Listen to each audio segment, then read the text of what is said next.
할렐루야. 네, 오늘 말씀을 통하여서 하나님의 필요를 채우라는 제목으로 함께 말씀 나누겠습니다. 우리 호산나 찬양대가 우리 내 영혼의 그 깊은 데서 이 찬양을 쭉 은혜롭게 잘 부르셨는데 이 찬송은 잘못 부르면 숨이 넘어갑니다. 예. 좀 느리기도 하고 이 박자가 길기도 하는데 저는 진짜 이 찬송 부르다가 숨이 넘어갈 뻔했었어요. 제가 전도사로 서울에 있을 때 수요 예배 찬양 인도를 하는데 차를 2번 갈아타고 교회를 가야 됩니다. 그래서 신촌에 전철역에 내려서 거기서 이제 또 버스를 갈아타고 가야 되는데 그 당시에 신촌 쪽에 데모가 심했습니다. 그래서 그때 막 데모하는 일이 많은 차가 막 막히고 이제 이렇게 해서 하다가 보니까 예배 시간이 7시 반인데 뭐 적어도 7시 찬송 시간이 7시부터인데 적어도 6시 반에는 가야 이렇게 준비하고 하는데 7시 간당간당하게 들어가게 된 거예요. 막 데모에 막 차가 막히고 그래서 007 가방을 들고 그냥 한 몇백 미터 그 버스 정류장에서 내려서 교회까지 정말 제가 원래 잘 뛰잖아요. 그런데 막 열심히 뛰어들어가고 앞에 와갖고 딱 앉아서 기도하고 그리고 찬송은 준비되어 있으니까 딱 나와서 412장 찬송 부르겠습니다. 그러니까 반주가 나 이제 안 오니까 기다리고 있다 제가 오니까는 팍 들어갔어요. 그런데 제가 몇백 미터를 달려왔잖아요. 저는 전혀 그 생각을 못했죠. 그리고 와서 여기 와서 딱 시작을 하니까 내 영혼의 그 길 그냥 이게 숨이 차갖고 이게 안 되는데 맑은 가락이 울려난 거기는 또 교회가요 커가지고 마이크도 얼마나 좋은지 막 이런 숨 쉬는 소리까지 쫙쫙 빨아들이는 그런 마이크인데 4절 끝날 때까지요 진짜 숨 넘어가는 줄 알았어요. 그걸 참고서 하려고 하는데 그게 되니까 숨찬 게. 그래서 저는 이 찬양만 부르면 그 생각이 나는 거예요. 내가 저 찬양 부르다가 죽다가 살아났지. 그래서 그게 아주 딱 생각이 납니다. 근데 오늘 우리 찬양대가 부르는데 얼마나 숨차실까 이런 생각을 제가 그때 그런 경험을 해갖고 그 생각을 잠깐 했었습니다. 오늘 하나님의 필요를 채우라는 말씀인데요. 외국 동화에 이런 이야기가 개미들의 사랑이라는 이야기가 있는데 어떤 총각 개미가 이제 저기 건넌 마을에 그 처녀 개미를 사랑을 했습니다. 뭐 이게 뭐 흔한 얘기잖아요. 그런데 이제 이 총각 개미가 그 사랑하는 그 처녀 개미를 만나고 싶어서 이제 결심을 하고 떠납니다. 아버지, 이제는 내가 사랑하는 그 여인을 찾아서 가겠습니다. 떠납니다. 그랬더니 아버지가 야야, 너 이렇게 가는데 그냥 가면 안 돼. 그러니까 내가 주는 거 이거 꼭 가지고 가. 그리고서 네가 이걸 가지고 가라고. 그럼 2개를 싹 던져줬는데 뭘 던져줬냐면 지푸라기 2가닥을 던져준 거예요. 우리한테는 별거 아니지만 개미한테는 굉장히 긴 거잖아요. 그러니까 이 아들이 그 지푸라기 2개를 등에다 딱 짊어지고 그 이제 가면서 우리 아버지는 왜 나에게 이렇게 힘든 거를 지어줘서 이걸 지고 가게 하지? 그리고 막 투덜투덜 그리고 막 가는데 쫙 가는데 아스팔트예요. 쫙 금이 간 거예요. 그래갖고 아스팔트가 쫙 갈라졌어요. 우리는 그냥 건너뛰면 되지만 개미는 거기를 건너가려면 여러분 이게 얼마나 힘들겠어요. 그래서 이 총각 개미가 이걸 어떻게 건너가지? 막 이렇게 하다가요 발을 헛디뎌 갖고 확 떨어졌어요. 그래서 난 죽었구나 그랬는데 죽지 않고 대롱대롱 매달린 거예요. 왜 그랬을까요? 등에 지고 있는 지푸라기가 다 이게 걸쳐가지고 그래서 살 수가 있었습니다. 그때에 이 개미가 깨달은 거예요. 우리 아버지가 나를 힘들게 하려고 지푸라기를 준 게 아니구나. 나를 괴롭게 하려고 지푸라기를 주신 게 아니구나. 바로 이런 일들이 있을 때에 내가 살 수 있도록 우리 아버지가 이렇게 지푸라기를 나에게 주셨구나. 그리고 감사했다는 이야기가 있습니다. 우리 신앙생활도 마찬가지입니다. 하나님의 말씀이나 하나님의 명령이 때로는 불편하게 여겨질 수가 있어요. 때로는 우리의 삶을 속박하는 것처럼 느껴질 수가 있어요. 무거운 짐처럼 여겨질 수가 있어요. 네. 요즘 김장 시즌인데 어제 하루 종일 김장하고 나면 오늘은 좀 쉬었으면 하는 마음이 있는데 또 예배도 드려야 되네. 이런 어떤 부분들, 또 남들은 짐 싸들고 놀러 가는데 우리는 또 예배를 드리기 때문에 못 갈 때도 있고, 여러분 이 예수 믿는 것이 막 짐스럽고 힘들 때가 있단 말이에요. 그러나 여러분 결정적인 순간에는 지푸라기가 그 개미를 지탱한 것처럼 우리의 믿음과 우리의 신앙과 또 우리에게 주시는 말씀으로 인하여서 우리가 이기고 살게 될 줄로 믿습니다. 우리 옆에 있는 분하고 인사하겠습니다. 말씀이 나를 살립니다. 인사하시겠습니다. 네, 오늘 우리 첫 번째로 살펴볼 때 단지파의 배경입니다. 오늘 본문에 이스라엘이라는 나라가 나오고 그리고 이스라엘의 단지파가 나오는데 이들의 배경을 한번 먼저 살펴봐야 됩니다. 1절 같이 읽으시겠습니다. 시작. 그때에 이스라엘에 왕이 없었고 단지파는 그때에 거주할 기업의 땅을 구하는 중이었으니 이는 그들이 이스라엘 지파 중에서 그때까지 기업을 분배받지 못하였습니다. 오늘 이 배경에서 우리는 먼저 두 가지를 살펴보면 첫 번째는 이스라엘 나라에 대한 문제입니다. 여기 이스라엘은 어떤 상태냐? 그때에 이스라엘에 왕이 없었고 왕이 없는 시대라고 말하고 있는데 사사기에는 1장 1절에서부터 마지막 장까지 왕이 없다 우리는 왕이 없어도 되는 게 없다, 왕이 없어서 우리는 형편없다, 왕이 없어서 우리는 어렵다, 왕이 없어서 우리는 할 것도 못한다, 이런 내용들이 계속 나옵니다. 왕이 없으니까 우리가 알아서 할게, 우리 소견대로 할게, 이런 내용들이 쭉 나옵니다. 모든 문제의 원인을 누가 없다고요? 왕이 없는 걸로 말하고 있습니다. 그런데 여러분, 이스라엘 민족이 아브라함 시대나 모세 시대나 여호수아 시대에 왕이 없었지만 어떻게 이렇게 형통했습니까? 어떻게 애굽 생활을 했고 어떻게 광야 생활을 했고 어떻게 가나안에 들어오게 됐습니까? 왕이 없는데 하나님이 왕이었어요. 하나님이 왕으로 이스라엘 백성들을 이끌어 주셨어요. 그런데 왜 새삼스럽게 사사시대에 들어와갖고 느닷없이 왕이 없다는 거예요. 옆에 나라 아말렉을 봐도 왕이 있고 블레셋을 봐도 왕이 있고 애굽을 봐도 왕이 있는 거예요. 그런데 이스라엘은 이게 보이는 왕이 없어요. 실질적으로는 누가 왕이신데요?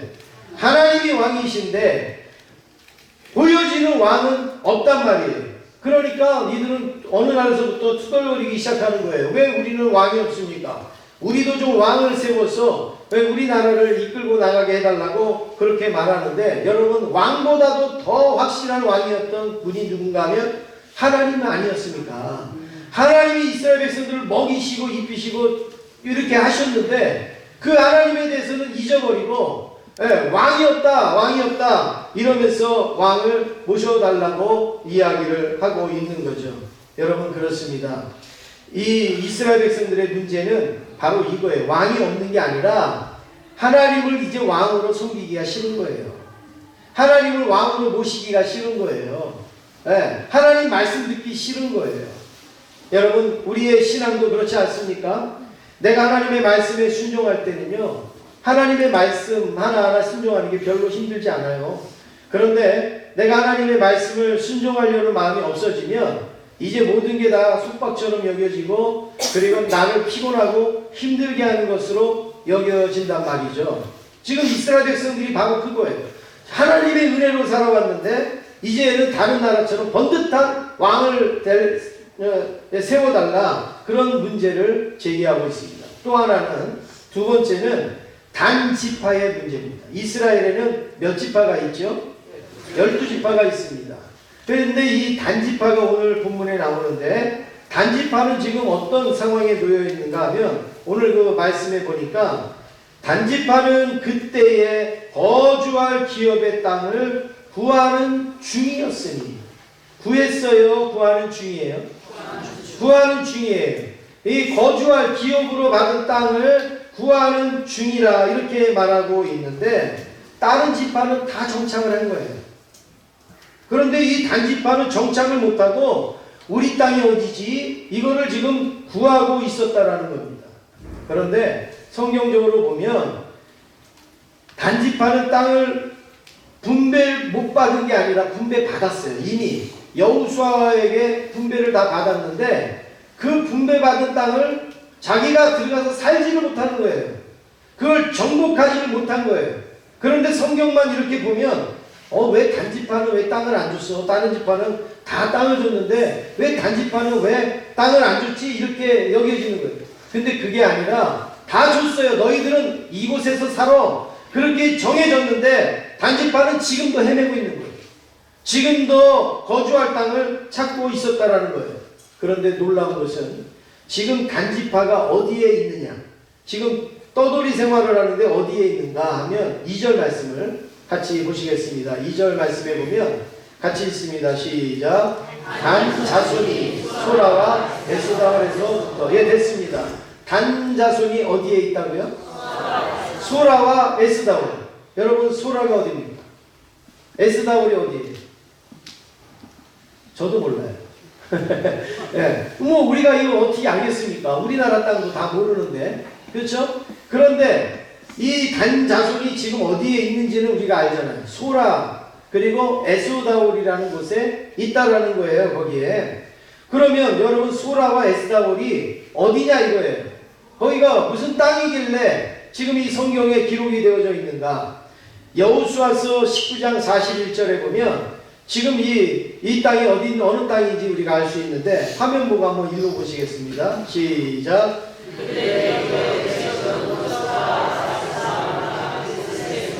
예, 여기서 그들의 기업이 누구의 기업일까요? 예, 단지파의 기업을, 여호수아가 단지파에게 기업을 이렇게 땅을 분배해 줄 때 너희들은 어디로 가라고요? 소라와 에스다올과 이르세메스라는 곳으로 너희들은 그 분배를 했다. 그러니까 너희들이 그곳에 가서 정착을 하라고 이미 여호수아가 살아있을 때 그렇게 말해준 거예요. 그렇게 정해준 거예요. 다른 지파들도 그렇게 정해준 곳에 간 거예요. 헤브론을 아무도 안 가려고 하니까 누가 가겠다고 손들었어요? 갈렙이 나이가 85이나 됐는데도 젊은 사람도 안 가려고 하는 땅 헤브론, 내가 가겠습니다. 그래서 갔잖아요. 그리고 그 땅을 정복을 했잖아요. 그런데 이 단지파도 소라와 에스다올이라는 땅을 이미 분배해 줬어요. 그런데 지금 이 단지파는 그 땅에 서 있으면서 우리가 거주할 땅이 어디지? 그리고 찾고 있단 말이에요. 여러분, 우리도 하나님 앞에 하나님의 은혜를 받고 응답을 받았음에도 불구하고 그 응답받은 자리에서 하나님이 왜 응답 안 해주십니까? 우리가 막 이럴 때가 있어요. 참 어리석죠. 지금 이 단지파는 하나님이 분배해준 땅에 있단 말이에요. 그런데 거기에서 우리가 거주할 땅이 어디지? 그렇게 열심히 찾고 있습니다. 여러분, 이들은 왜 자기의 거주할 땅을 찾는 거예요? 다른 지파들은 다 분배할 땅을 찾았는데 하나님이 분배해 주신 땅을 분배해 주신 땅으로 믿지도 못하고, 그리고 그 땅에 들어갈 용기도 없고 그리고 힘도 없었다라는 것을 여기서 보여주고 있습니다. 두 번째로 우리가 왜 단지파가 이 땅을 들어가지 못했는가, 정복하지 못했는가, 그 내용을 우리가 살펴보면 소라와 에스다올이라는 땅은요, 저는 안 가봤지만 아주 비옥한 땅이래요. 정말 좋은 땅이래요. 그럼 빨리 들어가야죠. 그리고 빨리 그 자리에서 정착을 해야죠. 근데 왜 빙빙 돌았냔 말이에요. 그 해답이 사사기 1장 34절에 보면 나옵니다. 힌트가 나옵니다. 같이 읽겠습니다. 시작. 아모리 족속이 단 자손을 산지로 몰아넣고 골짜기의 내려오기를 용납하지 아니하였으며. 아모리 족속이 거기에 살았던 거예요. 그런데 하나님이 가나안에 들어가면서 이제 여기는 단지파가 들어가라. 그래서 다른 지파 사람들도 다 거기 있는 사람들과 싸우고 그리고 쫓아내서 자기들이 거기에 정복을 한 거예요. 그런데 이 단지파가 딱 들어가려고 하니까 아모리 족속이 어디를 들어와? 그리고서 밀어붙인 거예요. 산 위로 확 밀어붙인 거예요. 여러분, 사람은 산꼭대기에서는 조금은 살 수 있어도 영원히 못 사는 거예요. 그럼 물이 없는 게 어디서 삽니까? 골짜기 있는 데가 땅값이 비싼 거잖아요. 그런데 이 골짜기는 아모리 족속이 다 차지하고 이 단지파는 저 산꼭대기로 다 몰아낸 거예요. 그리고 거기 살 수 없으니까 빙빙 돌아다녔다라는 말입니다. 물론 아모리 사람들이 거친 사람들입니다. 아모리 사람들이 싸움에 능한 사람들이에요. 그런데 하나님이 뭐라고 그러셨어요? 그들을 너희 손에 줬으니까 너희가 들어가서 정복을 해라. 하나님이 말씀하셨어요. 그러면 여러분 하나님의 말씀을 믿고 가서 싸워야죠. 가서 정복을 해야죠. 그러면 벌써 그 땅이 이 단지파의 땅이 되지 않았겠습니까? 그런데 싸워볼 생각도 하지 아니하고 싸워보지도 아니하고 아모리 사람들은 무서우니까 우리는 도망가자, 산으로 도망가자. 그래가지고 산으로 도망가고 그리고 이제 돌아다니면서 우리 땅이 어딘가 우리 땅이 어딘가 자기가 정착할 땅에 서 있으면서 우리가 어디로 거주할까 그렇게 이야기를 했다라는 말씀입니다. 여러분, 오늘 우리의 삶도 똑같습니다. 하나님이 우리에게 때로는 약속하여 주시고 명령하여 주시고 또 우리에게 또 지시하여 주셨는데 우리는 때로는 세상이 무섭습니다. 세상이 두렵습니다. 또 우리의 환경이 무섭습니다. 그래서 우리는 싸우지 않는 거예요. 우리는 그래서 우리는 그 문제를 부딪히지 않는 거예요. 맨날 피하기만 하고 도망을 가기를 하는 거죠. 여러분, 그러면 이 땅을 정복할 수가 없는 거예요. 아무리 하나님이 분배해 주셨어도 그 땅이 내 것이 될 수가 없다라는 말씀입니다. 지금 이 단지파가 얼마나 안타까운 그런 모습을 보여주고 있습니까? 신앙의 문제는 여기서 출발합니다. 여러분, 신앙생활 하다가 보면 왜 이렇게 나에게 문제가 이렇게 많이 생기지? 왜 이렇게 나에게 이렇게 어려운 일들이 많이 생기지? 여러분, 그렇게 여겨질 때가 있죠. 왜 그런가 하면 오늘 단지파 같은 모습 때문에 그런 일이 일어납니다. 그건 무슨 말이냐 하면 내가 그 땅에 들어가야 되는데 들어가지 못함으로 인하여서 돌아다니는 게 생긴 거예요. 돌아다니는 게. 정착해서 살아야 될 사람이 돌아다니면서 사니까 어떻게 됩니까? 모든 균형이 다 깨지는 거예요. 네, 모든 어떤 삶의 모습이 다 흐트러지는 거예요. 그러니까 우리의 신앙이 안정되지 못하고 우리의 신앙이 이렇게 문제가 여러 가지가 생기는 것은 문제가 많아서가 아니라 내가 중심을 못 잡고 있기 때문에 거기에 대해서 파생으로 흩어져 나오는 그런 일들이라는 말입니다. 다시 말씀을 드리면 하나님의 약속을 믿고 의지하면 아모리 족속도 하나님이 이기게 하여 주실 줄로 믿습니다. 여러분, 다윗이 객관적으로 골리앗하고 싸워서 이길 수 있는 힘과 능력이 있었어요? 없었어요. 어떻게 이깁니까? 객관적으로. 그런데 이겼잖아요. 다윗은 하나님의 말씀을 붙들고 그리고 만군의 여호와의 이름으로 나가니까 이기지 않습니까? 우리 신앙의 자세도 그거예요. 우리가 하나님의 은혜를 입고 하나님의 말씀을 우리가 믿고 우리가 나가서 담대하게 그리스도인의 삶을 살면 우리가 환경에 정복당하는 게 아니라 환경을 정복하고 살 수 있는 그런 은혜와 축복을 주실 줄로 믿습니다. 그게 안 되니까 가는 데마다 우리의 인생이 어려워지는 거예요. 우리의 신앙이 힘들어진다는 말씀. 하나님은 이기게 하십니다. 이기게. 하나님은 우리를 승리하게 하실 줄로 믿습니다. 옆에 있는 분하고 인사하겠습니다. 성도님은 이길 수 있습니다. 인사하시겠습니다. 믿습니까? 예. 세 번째로 우리가 살펴볼 때 누구를 위한 질문입니다. 오늘 여기에 보면 단지파 사람들이 질문을 하는데 이 질문이 누구를 위한 질문인가를 우리가 살펴보겠습니다. 단지파에서 건강한 사람 몇 사람을 뽑죠? 5사람을 뽑아요. 그리고 너희는 정탐을 해라. 무슨 정탐? 우리가 어느 땅에 거주해야 될지 정탐을 해라. 그래서 5사람을 쫙 보냅니다. 여러분 이 5사람 보낼 필요가 있는 거예요? 없는 거예요? 없는 거예요. 지금 있는 땅이 내가 거주할 땅인데 지금 이거는 내 땅이 아니라고 생각하고 다른 땅을 얻으려고 하니까 정탐꾼을 보내는 거예요. 그래서 이 5명의 정탐꾼을 딱 보냈는데 느닷없이 어디로 갔느냐? 미가라는 사람의 집에 갑니다. 근데 그 당시에 이 사사기는 영적으로 혼란한 시대라서 막 집 안에도 뭐 신당을 만들어 놓고 우상을 만들어 놓고 제사 지내고 막 이러는 그런 시대였는데 미가라는 사람의 집에 5명의 정탐꾼이 어떻게 하다가 들어갔어요. 들어갔더니 야 거기 보니까 휘황찬란한 거예요. 막 우상도 있지요, 에봇도 있지요, 드라빔도 있지요. 뭐 거기서 다 제사 지낼 수 있는 완전히 그게 싹 갖춰져 있는 거예요. 그런데 저쪽 방에서 말소리가 들리는데 청년의 말소리가 들린단 말이에요. 청년. 근데 청년의 말소리를 들어보니까 어느 지파 사람인가 했더니 레위 사람 말소리가 들립니다. 레위 지파. 여러분 이 레위 사람인지 아닌지 어떻게 알았을까요? 거기도 사투리가 있는 거예요. 우리나라만 사투리가 있는 게 아니라 그 나라도 사투리가 있는 거예요. 그래서 그 말 억양을 들어보니까 이건 레위 사람이 분명하다 이거죠. 여러분 아주 그 재미있는 그 내용이 있는데 입다라는 사사가 길르앗 사람하고 에브라임 사람이 막 싸울 때에 길르앗이 싸움을 잘했어요. 왜 에브라임 사람들이 싸움을 못했어요. 그러니까 싸우니까 이 에브라임 사람들 중에서 좀 비겁한 사람, 겁쟁이 이런 사람들은 어떻게 했을까요? 나는 원래 길르앗 사람이에요. 이러는 거예요. 그래야지 안 죽잖아요.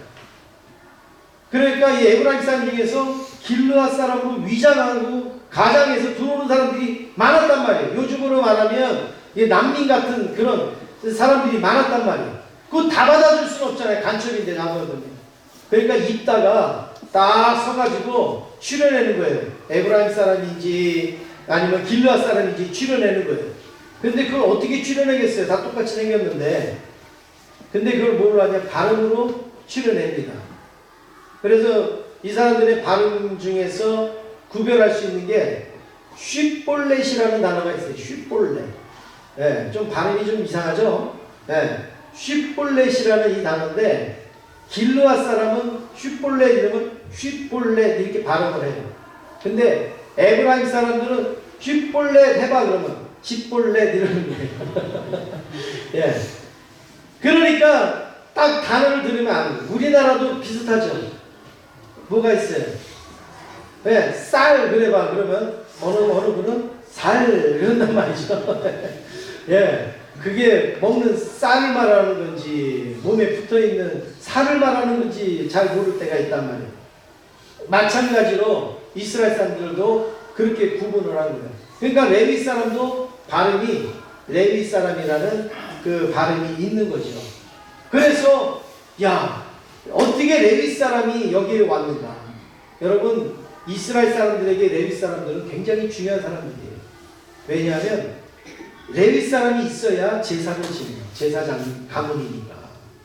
근데 지금 레위 사람이 없는 지금 그런 상황에 레위 사람의 억양을 들으니까 얼마나 신기해. 그러니까 막 얼른 들어가고 당신 레위 사람이지 제사장이지 어떻게 여기 왔어? 여기서 무슨 일을 하는 거야? 막 물어보니까 나는요 미가라는 사람이 돈 주고 샀어요.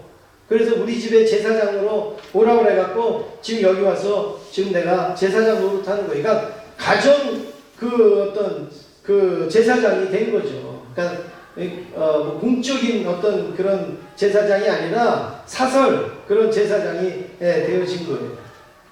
그러니까 이 5명의 정탐꾼이 어떻게 합니까? 묻습니다. 우리가 5절 말씀 같이 읽겠습니다. 5절입니다. 시작. 그들이 그에게 이르되 청하건대 우리를 위하여 하나님께 물어보았어. 우리가 가는 길이 형통하는지 우리에게 알게 하라 하니. 지금 우리가 가는 길이 형통한지 좀 알려달라. 지금 우리가 어디로 가야 될지, 어느 길로 가는 게 좋은 건지 잘 모르니까 알려달라고.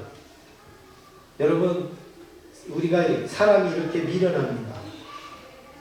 지금 어디로 가는 게 아니라 자기네 있는 대로 가는 게 형통한 거예요.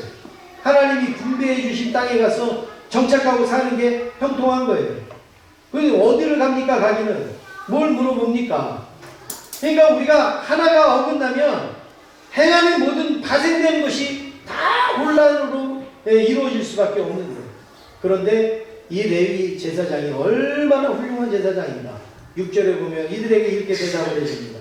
그 제사장이 그들에게 이르되 평안히 가라. 너희가 가는 길은 여호와 앞에 있느니라 하니라.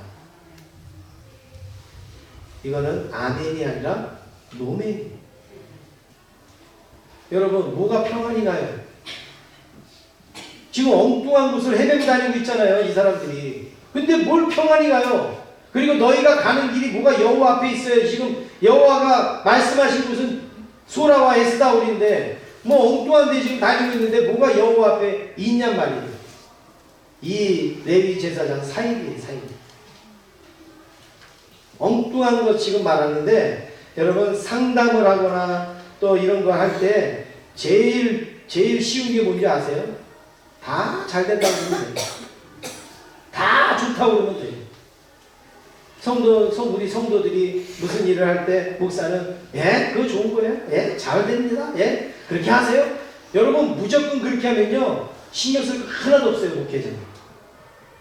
근데 때로는 이거는 성경적으로 아닌 것 같고, 이건 신앙적으로 아닌 것 같고, 이거는 좀 잘못된 것 같고, 이런 거를 말씀해 드리려니까 힘든 거예요. 이게 어려운 거예요. 근데 오늘 여기 레위 제사장 보세요. 얼마나 쉽게 일을 하는가. 예, 좋아요. 평안히 가세요. 괜찮아요. 아주 뭐 하나님이 당신의 길을 축복할 겁니다. 뭐 이렇게 이야기를 하고 있습니다. 하나님께서 주신 땅도 얻지 못하면서 왜 물어봅니까? 하나님이 주신 땅 정복하면 되잖아요. 뭘 또 물어보고 어디로 가려고 합니까? 근데 여기 물어보려고 하는 5절에 보면 이유가 아주 멋있습니다. 왜 물어보는가 이들이? 그 5절에 보니까 이렇게 말씀합니다. 왜 물어보느냐? 우리를 위하여. 누구를 위하여 물어보라고요? 우리를 위하여, 자기들을 위하여서 물어보라 그랬습니다. 여러분, 오늘 다른 말씀은 여러분 다 잊어버리셔서 이 말씀은 꼭 기억하시기 바랍니다. 신앙은 내 필요를 채우는 게 아니라 하나님의 필요를 채우는 거예요. 우리를 위하여 물어보지 말고 하나님을 위하여 물어보셔야 돼요. 하나님, 이게 하나님 편에서 볼 때 맞습니까? 이렇게 물어봐야 되는 거예요. 내 편에서 볼 때 맞습니까? 그게 아니라 하나님 편에서 볼 때, 하나님, 이게 하나님 편에서 볼 때 유익하십니까? 이게 하나님께서 원하시는 일입니까? 이게 하나님께서 기뻐하시는 일입니까? 그걸 물어봐요. 하나님의 필요를 채우는 물음이 있어야지 내 필요를 채우는 물음은 아무 의미가 없다라는 말씀입니다. 나에게 필요한 것, 나에게 유익한 것, 나에게 편리한 것을 찾는 것이 내 필요를 채우는 거고, 하나님에게 필요한 것, 하나님에게 유익되는 것, 하나님에게 편리한 것을 찾는 것이 하나님의 필요를 채우는 일입니다. 하나님의 필요를 채우면 어떤 일이 일어나는가? 내 필요를 따로 채울 필요가 없어요. 근데 내 필요를 채우면 하나님 필요도 채우지 못하고 내 필요도 채워지지가 않는 거예요. 저는 뭐 남자지만 엄마가 밥도 잘 먹고 건강하고 이래서 아이에게 건강한 젖을 주지 않습니까? 근데 엄마가 먹지도 못해요. 영양실조 걸렸어요. 굶어요. 그러면 아이에게 아무것도 줄 수가 없단 말이에요. 여러분, 하나님과 우리와의 관계도 마찬가지예요. 하나님의 필요를 채우면 하나님으로부터 내 필요도 채워지는 역사가 있는 줄로 믿습니다. 그런데 내 필요만 채워요. 엄마는 영양실조 걸려요. 엄마는 아무것도 못 먹었어요. 그런데 무조건 나만 먹겠다고 그러면 엄마도 죽고 나도 죽는 거예요. 그렇지만 일단 엄마가 먹고 엄마가 건강해지면 나도 먹을 수가 있고 나도 기운을 차릴 수가 있는 거 아니겠습니까? 오늘 우리의 신앙이 바로 그겁니다. 다윗 지파가 왜 이렇게 어려운가? 다른 지파는 다 정착해서 잘 살고 있는데 왜 다윗 지파는 지금도 이렇게 우리 땅이 어딘가 이러고 다니고 있습니까? 하나님의 필요를 채우지 아니하고 자기들의 필요를 채웠기 때문에 그렇습니다. 우리의 신앙, 여러분 내 필요를 채우기 전에 하나님의 필요를 먼저 채우시기 원합니다. 내 필요를 채우면요 이것도 꼬이고 저것도 꼬이고 이것도 힘들어지고 저것도 힘들어져요. 그런데 하나님의 필요를 채우면요 술술술술 풀어집니다. 술술술술 하나님께서 열어주시고 채워주시는 은혜가 있는 줄로 믿습니다. 오늘 올해가 벌써 2019년도 11월 이제 마지막으로 접어드는데 여러분 한번 잘 생각해 보시기 바랍니다. 올 한 해 동안 나는 하나님의 필요를 채웠는가? 아니면 내 필요를 채우려고 신경을 썼는가? 또 이제 내년을 우리가 준비하고 계획해야 되는데 과연 내년에는 내가 하나님의 필요를 채울 것인가? 내 필요를 채울 것인가? 간단합니다. 하나님의 필요를 채우면 하나님도 만족하시지만 하나님이 나도 만족하게 하십니다. 그와 같은 은혜가 저와 여러분에게 있기를 주님의 이름으로 축원합니다. 기도하겠습니다.